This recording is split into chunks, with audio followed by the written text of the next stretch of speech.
गरीब गरीब होत चालला, अमीर अमीर होत चालला, महागाई वाढत चालली आणि प्रत्येक अन्नधान्यामध्ये भेसळीचं प्रमाण खूप वाढलेलं आहे. जिथे जाओ तिथे भ्रष्टाचार, जिथे जाओ तिथे भेसळ. त्याच्यामुळे हे एक आम जनतेशी खेळणं झालं आणि पैसा कमवण्यासाठी फार असे मार्ग अवलंबले जातात आणि ह्या विरोधात आम्ही संघटना आमची आवाज उठेल. त्यानंतर महत्त्वाचं म्हणजे शिक्षण क्षेत्रामध्ये झालेलं बाजारीकरण आणि जे CBSEचं पॅटर्न जे राबवलं चाललं त्याचा एक शुद्ध हा एक धंदा आहे आणि पैसे कमावण्याची एक ते त्यांनी फॅक्टरी लावलेली आहे. याच्या विरोधातसुद्धा आम्ही आवाज उठू.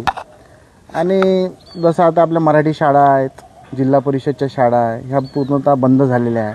मराठीला महाराष्ट्रातून हद्दपार केल्यासारखं झालेलं आहे आणि शिक्षक भरती नाही आहे. त्याच्यामध्ये शिक्षकांचा सुद्धा एक प्रश्न आहे आणि शाळाच बंद झाल्या तर गव्हर्मेंट त्यांना नोकऱ्या कुठून देईल आणि त्यांच्यासोबत रोजगाराचा न्याय त्यांना कसा देईल.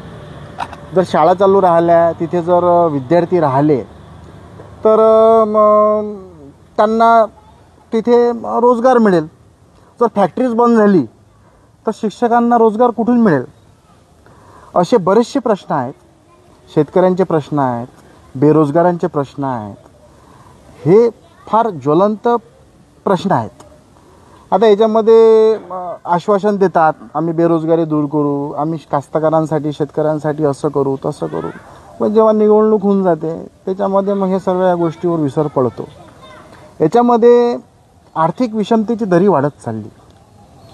गरिबांना नुसतं आश्वासन मिळतं आणि अमीर लोक त्याचा फायदा घेऊन पैसे कमावतात आणि राजकारणी आपला उल्लू सीधा करून घेतो. आपल्याला असं वाटतं की ज्या